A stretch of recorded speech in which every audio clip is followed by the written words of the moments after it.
أحب الوفاء بشتى الصور، أحب الوفي الأمين الأغر، فأهل الوفاء كلون السحاب وحسن الربيع وماء المطر. أحب الوفاء. ناظرین گرامی قدر، السلام علیکم ورحمۃ اللہ وبرکاتہ۔ آج کا ہمارا موضوع ہے رسول اللہ صلی اللہ علیہ وسلم بحیثیت خسر۔ بات شروع کرنے سے پہلے گزارش ہے کہ اگر آپ نے ہمارے چینل کو اب تک سبسکرائب نہیں کیا تو سبسکرائب کر لیں۔ ایک بہترین خسر اور فادر ان لا بننے کے لیے ضروری ہے کہ وہ معاملہ فہم ہو، صلح جو ہو، منصف مزاج ہو، اپنے بیٹوں کی بیویوں کو اپنی بیٹیوں کی طرح سمجھتا ہو، ان کو عزت دیتا ہو، ان کی تکریم کرتا ہو، ان کو اپنے لیے سرمایہ افتخار سمجھتا ہو، اسی طرح اپنی بیٹیوں کے شوہروں کو بھی عزت دیتا ہو، محبت و الفت اور مودت کے ان پر پھول نچھاور کرتا ہو، سب کو ساتھ لے کر چلتا ہو، رشتہ داری کو نبھاتا ہو، امر بالمعروف اور نہی عن المنکر کا اہتمام کرتا ہو، خاندان کے تمام افراد کو شریعت مطہرہ کا پابند بناتا ہو۔ اسی طرح ساس اور بیوی کے درمیان اگر کوئی واقعہ پیش آ جائے یا ان کے درمیان جو درپیش مسائل ہوتے ہیں، حسن اخلاق، خوش اسلوبی اور حسن تدبیر کے ساتھ ان کو حل کرتا ہو۔ جس شخص کے اندر یہ تمام خوبیاں پائی جائیں گی، دراصل وہی حقیقی خسر کہلانے کے لائق ہوگا۔ ناظرین گرامی، اللہ کے نبی صلی اللہ علیہ وسلم کے 3 داماد تھے۔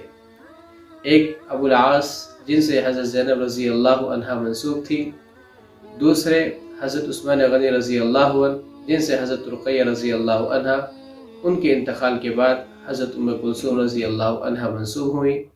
اور تیسرے حضرت علی رضی اللہ عنہ جو حضرت فاطمہ رضی اللہ عنہ کے شوہر تھے۔ یہ تینوں ہی بے پناہ خوبیوں کے مالک تھے۔ داماد اگر نیک ہوتا ہے تو دل کو موہ لیتا ہے، اور اگر نیک نہیں ہوتا تو دل کو بڑی تکلیف پہنچتی ہے۔ تو ناظرین گرامی، جہاں تک حضرت عثمان غنی رضی اللہ عنہ کی بات ہے تو وہ ایسے داماد تھے جو مالدار بھی تھے، سخی بھی تھے، باحیا بھی تھے، ایسے باحیا کہ فرشتے بھی ان سے شرما جایا کرتے تھے۔ اللہ کے نبی صلی اللہ علیہ وسلم کی 2 بیٹیوں کے ساتھ ایک کے بعد دیگر ان کا نکاح ہوا تھا، اس وجہ سے ان کو ذوالنورین بھی کہا جاتا ہے، اور اسی طرح 2 مرتبہ انہوں نے ہجرت کا شرف بھی حاصل کیا، جس کی وجہ سے ان کو ذوالحجرتین بھی کہا جاتا ہے۔ اللہ کے نبی صلی اللہ علیہ وسلم نے ان کے تعلق سے فرمایا کہ ہر نبی کا ایک رفیق ہوتا ہے، اور میرا رفیق عثمان ہے، اور یہ بھی ان کے تعلق سے فرمایا کہ پروردگار، میں عثمان سے راضی ہوں، آپ بھی عثمان سے راضی ہو جائیں۔ یہ ایسے داماد تھے کہ جنہوں نے زندگی میں کبھی اللہ کے نبی صلی اللہ علیہ وسلم کو شکایت کا موقع نہیں دیا۔ لہٰذا اس سے ہمیں سبق ملتا ہے کہ داماد کو بہت بلند اخلاق کا حامل ہونا چاہیے، اس کے کسی قول و عمل اور فعل سے خسر کو اور خوش دامن کو کبھی کوئی تکلیف نہیں پہنچنی چاہیے۔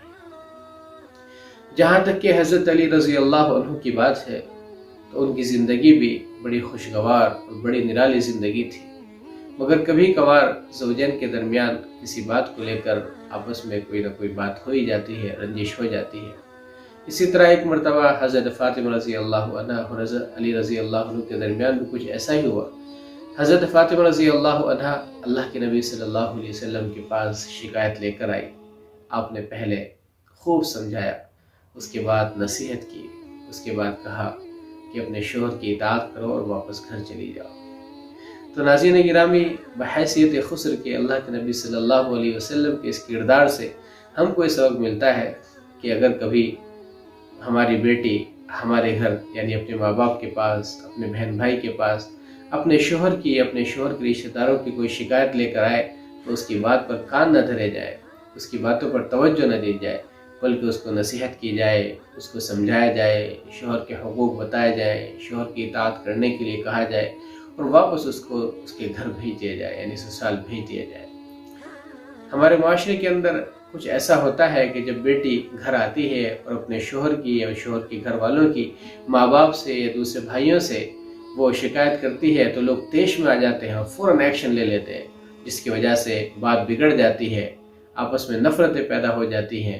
اور بات یہاں تک پہنچتی ہے کہ ان کے درمیان کبھی کبھار جو ہے طلاق کا واقعہ پیش آ جاتا ہے۔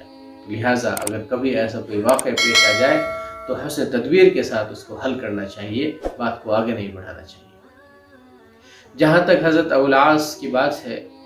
تو ابو العاص یہ ایسے شخص تھے کہ جو بہت بڑے تاجر تھے۔ یہ حضرت خدیجہ رضی اللہ عنہا کے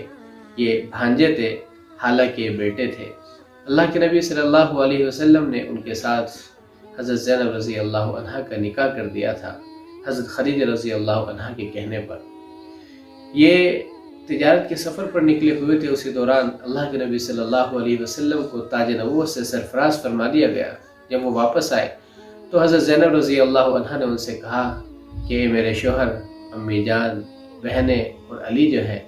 وہ اللہ کے نبی صلی اللہ علیہ وسلم پر ایمان لے آئے ہیں، آپ بھی ایمان لے آئے۔ لیکن ابو العاص نے منع کر دیا اور کفر پر قائم رہے۔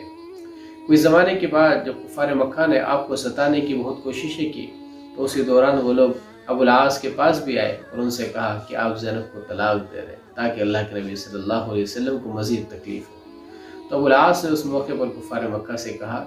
کہ مجھے زینب سے کوئی شکایت نہیں ہے، زینب تو ایسی خاتون ہے کہ ان کا کوئی بدل ہو ہی نہیں سکتا، ان جیسی خاتون مل ہی نہیں سکتی، لہٰذا میں ان کو طلاق نہیں دے سکتا۔ کفار مکہ اپنے وہ واپس چلے گئے۔ مکے کی 13 سالہ زندگی میں کبھی کوئی منافرت کا واقعہ پیش نہیں آیا، بڑے خوشگوار طریقے سے دونوں زندگی گزارتے رہے۔ لیکن جب بدر کی جنگ ہوئی اور کفار کو شکست فاش ہوئی تو اس میں 70 لوگ ان کے مارے گئے اور 70 لوگوں کو قیدی بنا دیا گیا۔ تو ان قیدیوں میں ابو العاص بھی موجود تھے، چنانچہ ان کو آزاد کرنے کا فدیہ یہ طے ہوا کہ ایک شخص کو 1000 سے 4000 لے کر جو ہے آزاد کیا جائے گا۔ چنانچہ مکے کے لوگوں نے پیسے دے کر اپنے اپنے لوگوں کو آزاد کرانا شروع کیا۔ اسی دوران ایک شخص اللہ کے نبی صلی اللہ علیہ وسلم کی خدمت میں حاضر ہوتے ہیں اور کہتے ہیں کہ میں ابو العاص کا چھوٹا بھائی ہوں اور ان کی بیوی نے یہ ہار لے کر مجھے بھیجا ہے تاکہ ان کے شوہر کو آزاد کر دیا جائے۔ اللہ کے نبی صلی اللہ علیہ وسلم کی جب اس ہار پر نظر پڑی تو 3 دہائیوں کی یاد تازہ ہو گئی، کیونکہ وہ حضرت خدیجہ رضی اللہ عنہا کا ہار تھا جو انہوں نے اپنی بیٹی حضرت زینب رضی اللہ عنہا کو دیا تھا۔ آپ کی آنکھوں سے آنسو جاری تھے، صحابہ کرام پریشان ہو گئے، کہا کہ اللہ کے نبی صلی اللہ علیہ وسلم ہمارے ماں باپ پر قربان، بتائیے ہمیں کیا کرنا ہے۔ اللہ کے نبی صلی اللہ علیہ وسلم نے کہا کہ اگر آپ مجھے اجازت دیں تو میں ابو العاص کو بغیر فدیہ لیے آزاد کر دوں۔ چنانچہ ان کو بغیر فدیہ کے آزاد کر دیا گیا، ہار بھی ان کو دے دیا گیا۔ لیکن اللہ کے نبی صلی اللہ علیہ وسلم نے جاتے وقت ان سے ایک وعدہ لیا، وہ یہ کہ زینب کو جاتے ہی فوراً مدینہ بھیج دیں گے، کیونکہ اب مومن اور مشرک کے درمیان نکاح کا رشتہ باقی نہیں رہ سکتا تھا، حرمت نازل ہو چکی تھی۔ چنانچہ جیسے ہی وہ مکہ پہنچے تو حضرت زینب رضی اللہ عنہا کو انہوں نے مدینہ بھیج دیا، لیکن اللہ کا کرنا ایسا ہوا کہ صلح حدیبیہ کے بعد وہ ایمان لے آئے، وہ ہلکا بغوش اسلام ہو گئے۔ پھر سے ان کی ازدواجی زندگی کو برقرار کر دیا گیا اور وہ اجتماعیت کا حصہ بن گئے۔ تو ناظرین گرامی، حضرت ابو العاص رضی اللہ عنہ کے اس واقعے سے ہم کو بہت سے سبق ملتے ہیں کہ خسر اور داماد کے درمیان، باپ اور بیٹی کے درمیان، اور اسی طرح شوہر اور بیوی کے درمیان جن سے ہم سبق حاصل کر سکتے ہیں۔ تو اس واقعے سے جو ہمیں سبق ملتے ہیں وہ بہت ہی نرالے ہیں اور بہت ہی دور رس نتائج کے حامل ہیں۔ سب سے پہلی بات تو یہ ہے کہ اگر خسر اور داماد کے درمیان کبھی کوئی اختلاف پیدا ہو جائے تو داماد کے لیے مناسب نہیں ہے کہ وہ اپنی بیوی کو ستائے، اپنی بیوی کو پریشان کرے، اس کو ٹارچر کرے اور اس کے ماں باپ کو برا بھلا کرے۔ اسی طرح